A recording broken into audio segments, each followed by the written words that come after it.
जय श्री राम।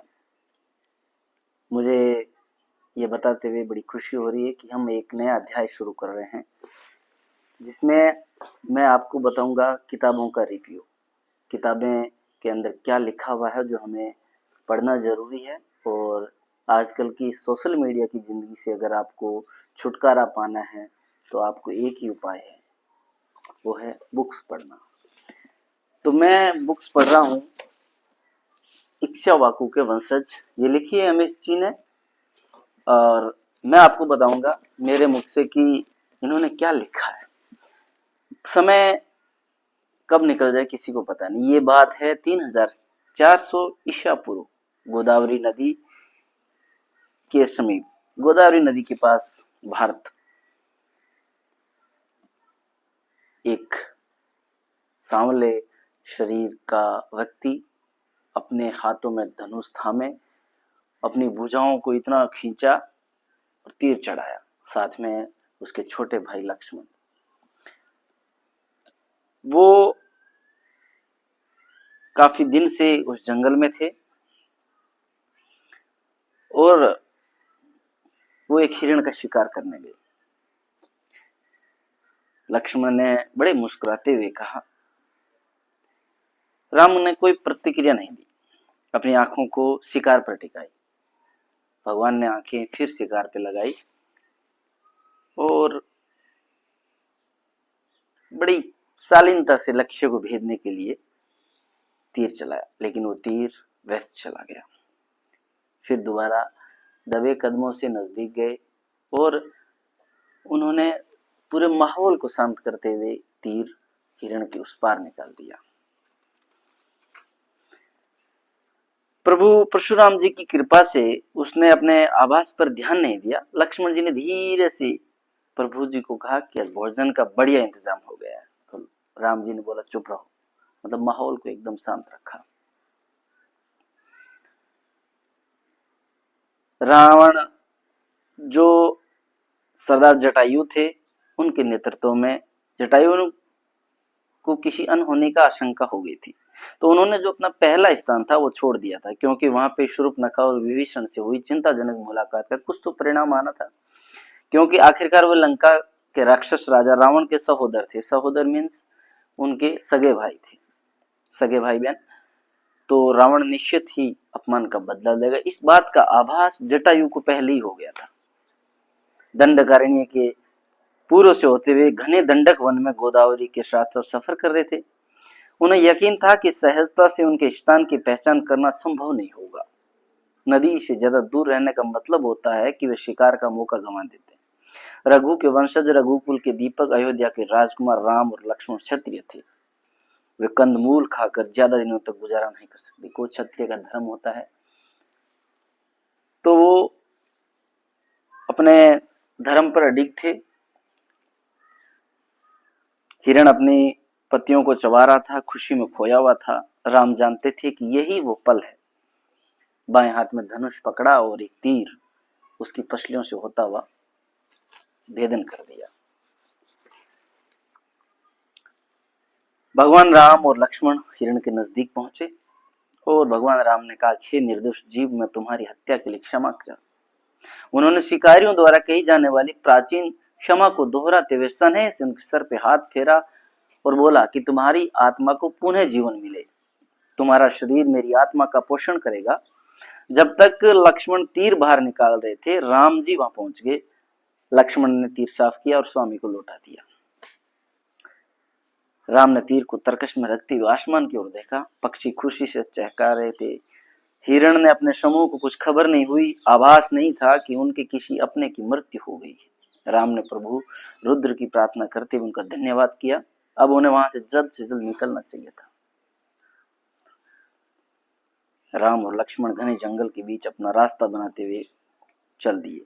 राम आगे चल रहे हैं, कंधे पर मजबूत लाठी का आगे का शिरा टिका हुआ है, जबकि लक्ष्मण पीछे की लाठी का दूसरा शिरा कंधे पर उठा है। हिरण लाठी के मध्य में लटका हुआ है, उसके चारों पैर मोटी रस्सी से उसे बंधे हुए। वहां इतने दिन के बाद बढ़िया भोजन मिला है, लक्ष्मण कह रहे हैं। राम के चेहरे पर एक मुस्कान खिल गई, लेकिन वो चुप रहे।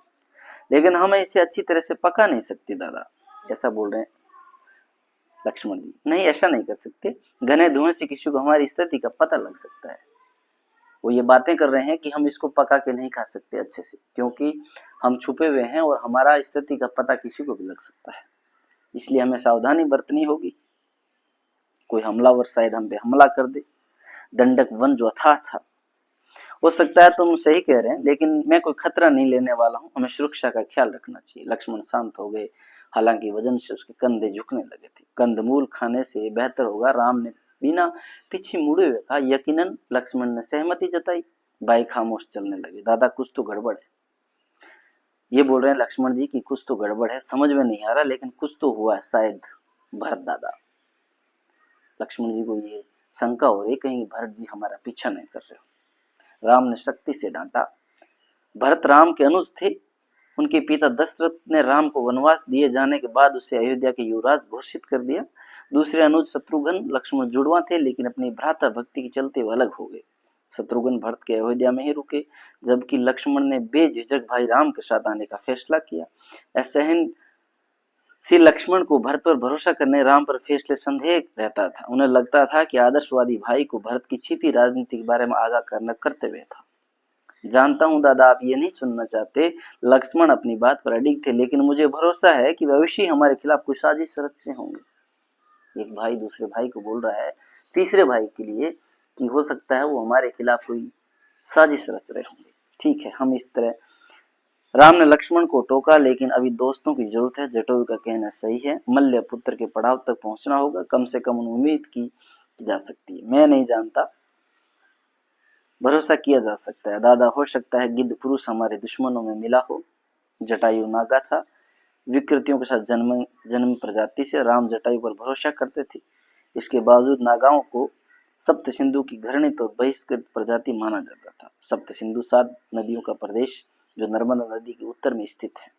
दूसरे नागाओं की तरह जटायु भी विकृति के साथ पैदा हुआ था। जटायु के चेहरे पर आगे की उठी हुई हड्डी थी जो किसी चोंच का आभास देती थी। उसका सिर गंजा था, लेकिन चेहरा घने बालों से घिरा था। यद्यपि इंसान ही था, लेकिन देखने में गिद्ध जैसा प्रतीत होता था। सीता जटायु पर भरोसा करती थी। राम ने कहा, यद्यपि ये पहले से स्पष्ट था, मुझे जटायु पर भरोसा है और तुम भी करना चाहिए। लक्ष्मण चुप हो गए और दोनों भाई चलते रहे। लेकिन आपको भरत दादा के बारे में सोचना असंगत क्यों लगता है? लक्ष्मण जी कह रहे हैं। राम ने हाथ उठाकर लक्ष्मण को चुप रहने का इशारा किया। सुनो। लक्ष्मण ने कानों पर जोर दिया। उनकी रीढ़ में एक शिहरन सी दौड़ गई। राम ने मुड़कर लक्ष्मण की ओर देखा। चेहरा डर से पथरा रहा। दोनों सुन सकते थे डरी हुई चीख, सीता की आवाज, दूसरी वजह से क्षीण। सीता की आवाज तो अपने पति को बुला रही थी। राम और लक्ष्मण हिरण को छोड़कर अजीबता से आवाज की दिशा में दौड़ पड़े। वे अपनी कुटिया से कुछ ही दूर थे। सीता की आवाज चहचहाते पक्षियों के पार सुनी जा सकती थी। राम राम। उन्होंने अब संघर्ष की आवाजें भी सुनाई देने लगी, धातु रगड़ने की। राम जंगल में बेहद सा भागते हुए चिल्लाई, सीते सीते। लक्ष्मण ने लड़ने के लिए तलवार खींच ली। उसे छोड़ दो। राम की आवाज में क्रोध का कंपन था। उनकी गति हवा से तेज थी। राम की पकड़ धनुष पर मजबूत हो गई। कुटिया से अब वह महज कुछ ही पल फासले पर थी सीता। सीता की आवाज मध्य में ही रह गई। अनिष्ट की संभावना को नकारते हुए राम उसी गति से दौड़ते रहे। उनका दिल जोरों से धड़क रहा था। मन में चिंता के बादल घुमड़ रहे थे। उन्होंने पंखों के घूमने की हड़प हड़प आवाज सुनी। इस आवाज को ये अच्छी तरह से पहचानते थे, रावण पुष्प विमान की आवाज थी। नहीं, राम चिल्लाए। उन्होंने भागते हुए धनुष की कमान खींच ली। आंसू उनके गलों पर लुढ़क गए। दोनों भाई कुटिया तक पहुंचे। वह पूरी तरह से उजड़ी हुई थी। चारों ओर खून ही खून फैला था। सीता। राम चिल्ला रहे हैं, सीते सीते। राम ने ऊपर से देखा और पुष्प विमान की ओर तीर छोड़ दिया। वो तेजी से आकाश की ओर बढ़ रहा था। अपनी तीव्र गति की बदौलत वह पहले ही सुरक्षित दूरी तक पहुंच चुका था। सीता। लक्ष्मण ने पागलपन से पूरी कुटिया छान मारी। मरे हुए सैनिकों के शरीर वहां बिखरे हुए थे, लेकिन सीता कहीं नहीं थी। राजकुमार राम। राम उस दुर्बल आवाज को पहचान गए। वे खून से लिपटे उस नागा के शरीर की तरफ बढ़े। जटायु बुरी तरह से जटायु कुछ कहने की कोशिश कर रहा था। वह क्या था? एक मर्तबा इंसान उसको कुछ कहना चाहता है, पर वो आवाज निकल नहीं पा रही है। रावण अपहरण, ऐसा बोला। क्रोध में तमतमाए। राम ने आकाश की तरफ देखा और उन्होंने तड़फ कर आवाज लगाई, सीधे। ये था पहला अध्याय। आगे की अध्याय मैं आपको फिर अवगत कराऊंगा। जब तक मुझे आज्ञा दीजिए। जय श्री राम।